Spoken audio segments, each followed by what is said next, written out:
வணக்கம் குருஜி. வணக்கம் சார். குரு பயிற்சி இந்த ஆண்டு 2026 கடகராசிக்கு வரக்கூடிய குரு பகவான், அவரை பற்றி ஒரு இன்ட்ரோ கொடுத்துருங்க. குரு பகவான் அப்படின்னாலே குரு பயிற்சி அப்படின்னு சொன்ன உடனே எல்லாருக்குமே ஒரு ஈகர் இருக்கும். என்ன அப்படின்னா, நம்ம ராசிக்கு எப்படி இருக்கும், இந்த குரு பகவான் என்ன பண்ண போகிறார் அப்படின்னு. அந்த வகையில் இந்த குரு பகவான் அப்படிங்கும்போதே இவர் இப்போ கடகராசியில் உச்சமடைகிறார். கடகராசி அவருக்கு ரொம்ப நல்ல பிடித்தமான ஒரு ராசி. அந்த இடத்துல அவர் உச்சமடைகிறது ரொம்ப பிரமாதம். ஏன்னா உலகமே ரொம்ப க்ஷேமமாக இருக்கும். சுபிக்ஷம் அப்படின்னு சொல்லுவாங்க பார்த்தீங்களா, அந்த மாதிரி இருக்கும். அந்த வகையில் இந்த குரு பகவான் 1/6/2026 25/6/2027 வரைக்கும் கடகராசியில் இருக்கார். இன்பிட்வீன் பார்த்தீங்கன்னா ஒரு அக்டோபர் லாஸ்ட்டு, ஆக்சுவலாக 1 நவம்பர்னு வச்சுக்கலாம். அப்போ அதிசாரமாக சிம்மத்துக்கு போகிறார். சிம்மமும் இவருக்கு ரொம்ப உகந்த வீடு தான், ரொம்ப நட்பு வீடு. அப்போ அங்கே ஒரு 2 மாதம் இருக்கார். அதுக்கப்புறம் அப்படியே வக்ரமாகி அதே இதில் இதில் கடகத்துக்கு வந்துடுறார். கடகத்தில் வக்ரமாக வந்து அப்புறம் வக்ர நிவர்த்தி ஆகி இந்த 25/6/2027 வரைக்கும் கடகத்திலே இருக்கார். அதுக்கப்புறம் தான் சிம்மத்துக்கு வரப்போகிறார். அந்த வகையில் பார்வை பலம் அப்படின்னு பார்த்தீங்கன்னா 5ஆம் பார்வையை விருச்சிகத்தை பார்க்குறார், 7ஆம் பார்வையை மகரத்தை பார்க்குறார், 9ஆம் பார்வையை மீனத்தை பார்க்குறார்.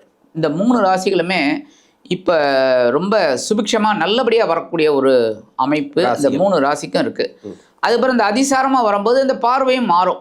ஏன்னா ராசியே மாறுதுங்கும்போது பார்வையும் மாறும். அப்போ தனுசுவை பார்க்க போகிறார். அதுக்கப்புறம் பார்த்திங்கன்னா கும்பம், மேஷம். ஸோ இந்த 3 ராசிகளும் இந்த ஒரு 2 மாதத்துக்கு கொஞ்சம் இது இருக்கும். வக்ரகதியில் அலைஞ்சால் கூட பார்வை ஒரே மாதிரி தான் இருக்கும். ஆக இதுதான் அந்த குரு பகவானோட சஞ்சாரம். ஓகே. அந்த வகையில் நாட்டில் கொஞ்சம் அரசியல் எல்லாம் மாற்றங்கள் இருக்கும், நிறைய மாற்றங்கள். ஏன்னா அந்த குரு அப்படிங்கும்போதே மகான். அப்போ உயர்ந்த பதவி அவங்களுக்கெல்லாம் கொஞ்சம் பிரச்சனைகள் இருக்கும். ஏன்னா அவங்க கரெக்டாக இருக்கணுங்கிறதுக்காக இந்த பிரதமர் போஸ்ட்டாக இருக்கட்டும், முதல்வர் போஸ்ட்டாக இருக்கட்டும், கொஞ்சம் இதாக இருக்கும். அதே மாதிரி பெண்களுக்கெல்லாம் ரொம்ப நல்லபடியான ஒரு முன்னேற்றம். பெண்களுக்கு சொல்லிடுங்க. ஆமாம், நிறைய பேருக்கு எதிர்பார்ப்பு, கேள்வி நிறைய இருக்கு பெண்களுக்கு. ஏன்னா திருமணம் அப்படின்னாலே டக்குன்னு பெண்களுக்கு பார்த்தீங்கன்னா குருபலம் வந்துடுச்சான்னு தான் கேட்பாங்க. அதுக்கப்புறம் தான் இந்த செவ்வாய் ஜாதகம் எடுக்கும்போது பொருத்தம் பார்க்கும்போது தான் செவ்வாய் பார்க்குறோம். அப்போ குருபலம் வந்துடுதா அப்படிங்கிறதான் முதல் இது. ஏன்னா தனக்காரகன் புத்திரக்காரகன். ஸோ அற்புதமான ஒரு இந்த கடகத்தில் உச்சமடைந்து இந்த குரு பகவான் நிறைய பேருக்கு கண்டிப்பாக நல்லது பண்ண போகிறார். ஓகே. தங்கம், வெள்ளி இதனுடைய நிலவரத்தை பற்றி சொல்லிடுங்க. தங்கம், வெள்ளி அப்படிங்கும்போதே தங்கத்துக்கு காரகன் நம்ம குரு பகவான் தான். ஆமாம். வெள்ளிக்கு சுக்கிரன் சொல்லலாம்.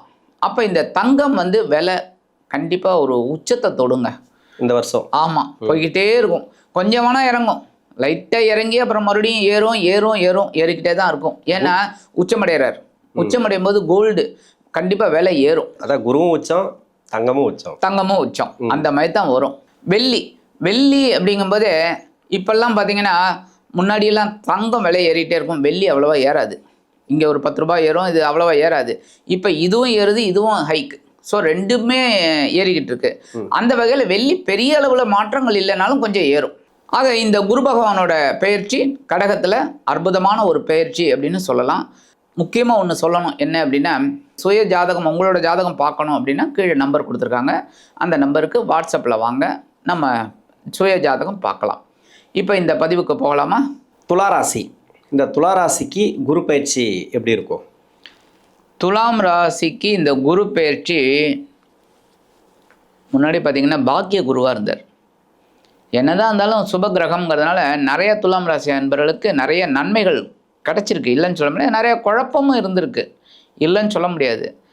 ஆனால் 6ஆம் இடத்துல இருக்கிற சனி பகவான் இவங்களுக்கு ஒரு நல்ல உறுதுணையாக தான் இருக்கார். நண்பராக இருந்துன்னு நிறைய நன்மைகளை கொடுத்துக்கிட்டு இருக்கார். அந்த வகையில் இந்த குரு பயிற்சி அப்படிங்கும்போதே ஜீவன குருவாக வரார். ஜீவன குரு அப்படின்னாலே நிறைய பேருக்கு 10ஆம் இடத்தில் குரு வந்தால் பதவி பறிபோகும் அப்படிங்கிறது ஒரு பொதுவான விதி. எல்லாரும் அதை நினச்சிட்டு பயப்படுறாங்க. ஐயோ பதவி போயிடுமோ, உத்தியோகம் போயிடுமோ அப்படின்னு. எதற்குமே பயப்படாதீங்க. உத்தியோகமெல்லாம் போகக்கூடிய அளவு கிடையாது. இந்த உத்தியோகம் எப்படின்னா ஒரு மாற்றம் கிடைக்கும், ஒரு ஏற்றம் கிடைக்கும், பதவி உயர்வு கிடைக்கும், சம்பள உயர்வு கிடைக்கும், எல்லாமே உங்களுக்கு நல்ல பாசிட்டிவாக கிடைக்கும். என்ன ஒன்று கவனமாக இருக்கணும், அவ்வளோதான். ஏன் அப்படின்னா இவங்களுக்கு பார்த்திங்கன்னா 3, 6 குடைய அதிபதி குரு. அப்போ 6ஆம் இடத்து அதிபதி 10ஆம் இடத்துக்கு வராரு அப்படிங்கும் போதே இவங்களுக்கு கடன் வாங்கக்கூடிய ஒரு சூழலும் உண்டாகலாம், கடனை அடைக்கக்கூடிய ஒரு சூழலும் உண்டாகும். ஒன்று. ரெண்டாவது, இவங்களோட பொருளாதாரத்தில் கண்டிப்பாக ஒரு முன்னேற்றம் கிடைக்கும். டெஃபினட்டாக இவங்களுக்கு பொருளாதாரத்தில் ஒரு முன்னேற்றம் கிடைக்கும். அந்த ஒரு ஏற்றம் தாங்க இவங்களுக்கு ஒரு மாற்றம். எப்படின்னா 10ஆம் இடத்துக்கு வரக்கூடிய குரு அதான் பண்ண போகிறார். அப்போ இவங்க சிம்பிளாக பண்ணால் போகிறோம். ஏன் அப்படின்னா என்ன அப்படின்னா, உத்தியோகத்தில் ஒரு ஃபார் எக்ஸாம்பிள் ஃபஸ்ட்டு உத்தியோகத்துலேருந்து நம்ம ஆரம்பிப்போம். உத்தியோகத்தில் இருக்கிறவங்களுக்கு கண்டிப்பாக ஒரு ஏற்றம் மாற்றம் கிடைக்கும். இப்போ எப்படி அவங்களுக்கு இந்த உத்தியோகத்தை எப்படி தக்க வைக்கணும் அப்படின்னா, சக நண்பர்களை பற்றி புறம் பேசுகிறத அவாய்ட் பண்ணணும். அதுதான் மெயின். அதேமாரி மேல் அதிகாரிகளை பற்றி மற்றவங்கள்கிட்ட தேவையில்லாத ஒரு பேச்சுக்களை தவிர்க்கிறது ரொம்ப நல்லது. ஏன்னா அப்போ தான் மாற்றம் வருங்க. இவங்க என்ன தெரியுமா பண்ணுவாங்க, வாயை வச்சுக்கிட்டு சும்மா இருக்க மாட்டாங்க, ஏதாவது ஒன்று சொல்லுவாங்க அவங்கள பற்றி. அப்போ இதை அந்த மேல் அதிகாரி கேட்டுக்கிட்டே வரக்கூடிய ஒரு சூழல் உண்டாகும். அப்போ இவங்களுக்கு அந்த உத்தியோகம் போகிறதுக்கு வாய்ப்பு இருக்குது. அப்போ என்ன பண்ணணும், கவனமாக இருந்தால் போகிறோம் பேசுகிற வார்த்தைகளில். அப்போ பிரச்சனையே கிடையாதுங்க. ஒரு சிம்பிள் இது என்னென்னா, இவங்களுக்கு இது ஜோக்காக கூட இருக்கலாம், என்னடா அதுன்னு. இப்போ நிறைய பேர் 10ஆம் இடத்துல குரு ஒரு 4 தடவை வந்திருப்பார் உத்தியோகத்தில். கிட்டத்தட்ட 40 வருஷம் அவங்க இருந்திருப்பாங்க. அப்போ மாறி மாறி ஒரு 3 தடவையாவது வந்திருக்காருல்ல, ஏன் அவங்களுக்கு மாற்றம் கிடைக்கல? அங்கே தானே உத்தியோகம் பார்த்துட்டு இருக்காங்க. ஒரே ப்ரைவேட் கன்சர்னாக இருக்கட்டும், கவர்மெண்ட்டாக இருக்கட்டும், கவர்மெண்ட்டை விடுங்க இடமாற்றம் கிடைக்கும், ரைட்டு. இவங்க ப்ரைவேட் கன்சர்ன்லேயே எனக்கு தெரிஞ்சு 40 வருஷம் 50 வருஷமெல்லாம் வேலை பார்க்குறவங்க இருக்காங்க. அப்போ அவங்களுக்கெல்லாம் குரு வந்தது இல்லையா? ஜீவன குரு மாற்றத்தை கொடுக்கலையா? கண்டிப்பாக மாற்றத்தை கொடுத்துருக்கோம். எப்படி தெரியுமா, அவங்களோட சேர் உடஞ்சி போயிடும். அவங்க ஒர்க் பண்ணிட்டு இருக்காங்க பாருங்க, அந்த சேர் உடஞ்சி போயிடும். உடனே வேற சேரை மாற்றுவாங்க. முடிஞ்சு போச்சு. இதான் பரிகாரம், முடிஞ்சு போச்சு. சின்ன பரிகாரம் முடிஞ்சு போச்சு. இப்போ இவங்களுக்கு அது பண்ணினாலே போகிறோம். ஜீவன குரு பதவி மாற்றம்லாம் கொடுக்காது, பதவியில் ஏற்றத்தை தான் கொடுக்கும். சேர மாத்துங்க, அதான் வேலை போகாது. உங்களுக்கு அப்படி சந்தேகம் இருந்தால் அதை பண்ணிடுங்க, அவ்வளோதான். உங்களுக்கு பயம் இருந்தது ஐயோ அப்படின்னா சேரை மாற்றினாலே போகிறோம். ஆனால் நீங்கள் மாற்றணுங்கிறது இல்லை. நீங்கள் உங்களுக்கு அந்த வேலை நல்லா பிடிச்சி உங்களுக்கு அந்த மேனேஜர் ஆகட்டும், அவங்களோட ஓனர் ஆகட்டும், எல்லாருமே உங்களுக்கு சப்போர்ட்டிவாக இருக்காங்க அப்படின்னா உங்களை ஆட்டோமேட்டிக்காக அந்த சேர் உடையும். கண்டிப்பாக. அப்போ அவங்க சேர் மாற்றுற மாதிரி தான் வரும். இல்லையா ஒரு வேற ரூமுக்கு மாற்றுவாங்க. என்ன நல்லா இல்லைப்பா, இந்த ரூம் உனக்கு தரேன் அப்படின்னு ரூமை மாற்றுவாங்க. அதையும் இடமாற்றம் தான். ஸோ நல்ல மாற்றம் தாங்க கிடைக்கும். அதுதான் நான் முதல்ல சொன்னேன், உத்தியோகத்தில் இருக்கிறவங்க பேசாமல் இருக்கணும், அவங்க வேலையை மட்டும் பார்க்கணும். ஜீவன மாற்றமே கிடைக்காது, கண்டிப்பாக கிடையாது. உத்தியோகம் பறி போகாது. அதேமாரி புறம் பேசுகிறத இவங்க இந்த 1 வருஷ காலத்துக்கு ஒத்தி வைக்கணும், விட்டுறணும். என்ன வேண்டாம், மற்றவங்களை பற்றி இவங்க டிஸ்கஸ் பண்ணவே வேண்டாம் அதை பற்றி. அதேமாதிரி தொழில் வியாபாரிகளுக்கு நிறைய பிரச்சனை இருந்திருக்குங்க. நிறைய, அதாவது இந்த ட்ராவல் ஏஜென்சி வச்சுருக்கிறவங்க அவங்களுக்குலாம் கொஞ்சம் ஓரளவுக்கு கடன் சுமை தான் இருக்கே தவிர அவங்களுக்கு ஒரு இதெல்லாம் கிடைக்கல. பட் இப்போ நல்ல ஒரு பொசிஷன் வரும். ஆனாலும் என்ன, இங்கேயும் அவங்க அதே தான் ஃபாலோ பண்ணணும். புறம் பேசுகிறத அவங்க அவாய்ட் பண்ணணும். மற்றவங்களோட கருத்தே வேணாம். அது அரசியலாகட்டும், அரசியலில் கூட இவர் தான் நல்ல வேணாம். உங்களுக்கு பாதகமாக அமையக்கூடிய ஒரு வாய்ப்பு கிடைக்கும். 6ஆம் இடம் பகைமையை ஏற்றி கொடுப்பார். 6ஆம் இடத்து அதிபதி தான் பகையை ஏற்படுத்தி கொடுப்பார். நீங்கள் ஏதோ ஒன்று சொல்லுவீங்க, பின்னாடி இருக்கிறவன் வேற கட்சிக்காரனாக இருப்பான், பிரச்சனை வந்துடும். அப்போ அதெல்லாம் அவாய்ட் பண்ணிட்டாங்க அப்படின்னா ரொம்ப நல்லது. அதேமாரி எந்த மதத்தை பற்றியும் பேசக்கூடாது. இந்த மதம் தான் அந்த மதம் எதுவுமே வேண்டாம். அப்போ இந்த காலகட்டத்தில் இவங்க கவனமாக இருந்தாலே ஜீவன குரு இவங்களோட ஜீவனத்தை உயர்த்தி கொடுப்பார். ஓகே.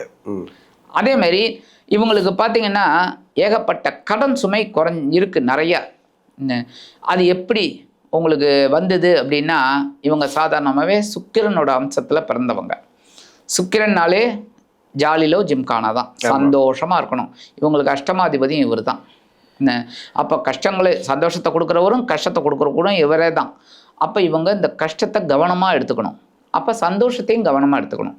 அப்படி இருந்தாலே போகிறோம். ஒன்று, இப்போ இந்த குரு இவங்க ராசிக்கு பகை கிரகம் தான். அப்போ இந்த பகை கிரகம் 10ஆம் இடத்துக்கு வரார். அப்படிங்கும்போதே நான் சொன்ன இந்த பகைமை எப்படி வரக்கூடும், இந்த விஷயத்துலலாம் கவனமாக இருந்தால் முடிஞ்சு போச்சு. ஒன்று. ஆனால் இப்போ இவங்களுக்கு பொருளாதார முன்னேற்றம் கண்டிப்பாக இருக்க போகிறது.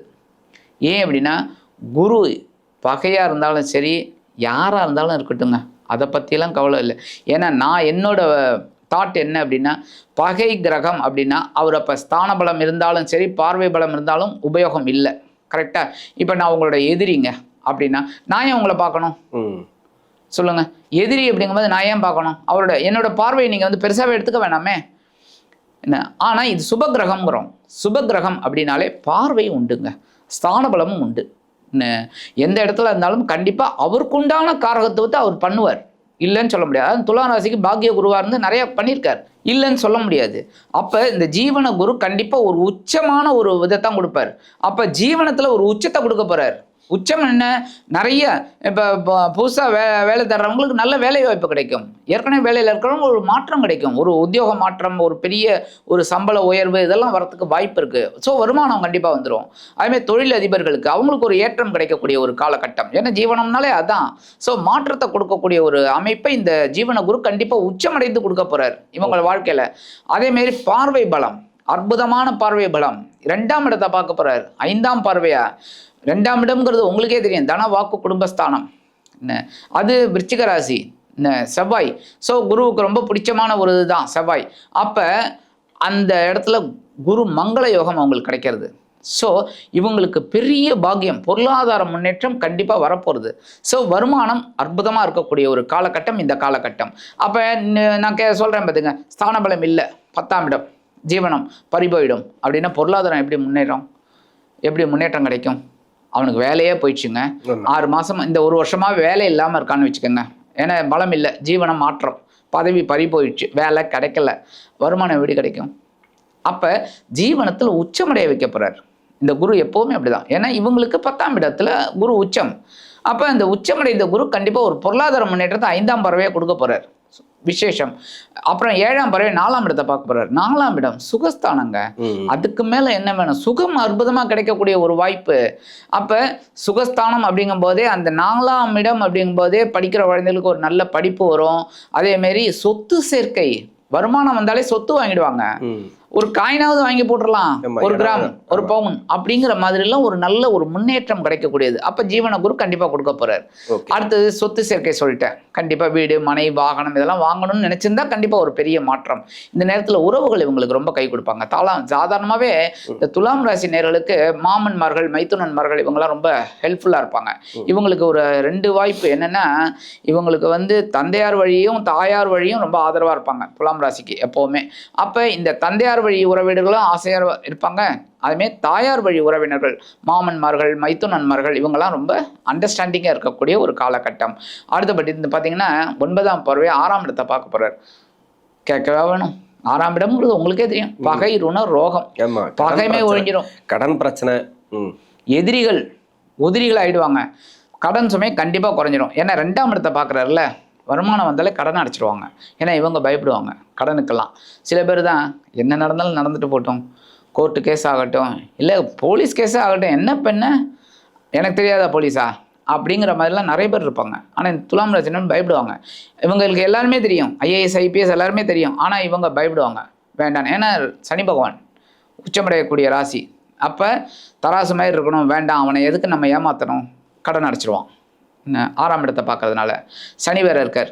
ஸோ சனி இன்னும் உத்வேகத்தை கொடுப்பார். ஸோ கடன் அடைச்சிடுவாங்க, வியாதி குறைஞ்சிரும். முதல்ல அதான் பெரிய பாக்கியம், வியாதி குறைஞ்சிரும். ஸோ பார்வை பலம் இவங்களுக்கு அதி அற்புதமாக இருக்குது. ஸோ 10ஆம் இடத்துக்கு வரக்கூடிய குரு கவலைப்பட வேண்டிய அவசியமே கிடையாது. அடுத்தபடியாக அதிசாரமாக வேற 11ஆம் இடத்துக்கு வரப்போகிறார். இந்த அதிசாரம் எதுக்காக அப்படின்னா அடுத்த முன்னேற்றத்துக்கு. ஸோ 11ஆம் இடத்துக்கு வந்து அவங்களுக்கு ஒரு முன்னேற்றத்தை கொடுக்க போகிறார். ஸோ இந்த ஜீவனஸ்தானத்துக்கு வரக்கூடிய உச்சமடைந்த குரு இவங்களுக்கு மிகப்பெரிய ஒரு மாற்றத்தை கண்டிப்பாக கொடுப்பார். ஓகே, பரிகாரம் அப்படின்னு பார்த்தீங்கன்னாலே இவங்க வந்து குரு வழிபாடு பண்ணுறது ரொம்ப விசேஷம். நீங்கள் கேட்கலாம், சுக்கிரன் தான சுவாமி ராசிநாதன், நீங்கள் குருவை சொல்கிறீங்களே அப்படின்னா, குருங்கும்போது அந்த இடத்துல விசாகம் குருவோட இது, சுவாதி அப்படின்னாலே நரசிம்மர். ஸோ செவ்வாய், சித்திரை, செவ்வாய். ஸோ இவங்க குரு வழிபாடு பண்ணுறது இந்த 3 நட்சத்திரக்காரர்களுக்கும் ரொம்ப விசேஷம். அதனால தான் துலாம் ராசிக்கு நான் குரு வழிபாடு பண்ண சொல்கிறேன். இந்த குரு வழிபாடு இவங்க தினந்தோறுமே குரு பகவான் காயத்ரி சொன்னாலே போதும். ஒரு 3 தடவை, ரொம்ப அவங்களுக்கு முடிஞ்சால் 108 தடவை கூட சொல்லலாம், 11 தடவை கூட சொல்லலாம், அவங்க இஷ்டம். ஆனால் மினிமம் 3 தடவை சொல்கிறது ரொம்ப விசேஷம்.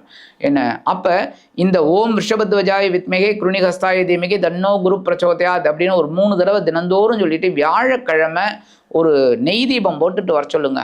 இது போகிறோம். ஜீவனத்தை இவர் எப்படி ஒரு உயர்த்தி கொடுக்குறாங்கிறத இவங்க கண்கூடா பார்க்கலாம். கண்டிப்பாக நமக்கு கமெண்ட்ஸில் சொல்லுவாங்க பாருங்கள். இந்த குரு பயிற்சியில் ஒரு அதிர்ஷ்டம் அடைந்து ஒரு உச்சமடையக்கூடிய ஒரு ஜீவன குரு இவங்களுக்கு ஒரு வாழ்க்கையில் ஒரு மாற்றத்தை தான் கண்டிப்பாக கொடுப்பார். ஸோ ஜீவனத்துக்கு வரக்கூடிய குரு பகவான் பதவி பரிபோகம் அப்படின்னு கவலைப்பட வேண்டிய அவசியம் இல்லை. இந்த பரிகாரம் பண்ணினாலே இவங்களுக்கு இந்த ஜீவனத்தில் வரக்கூடிய உச்சமடைந்த குரு பகவான் இவர்களது வாழ்க்கையில் மிக பெரிய ஒரு மாற்றத்தை ஏமாற்றம் இல்லாமல் கொடுப்பார் என்று கூறி விடைபெறுகிறேன். நன்றி. நன்றி.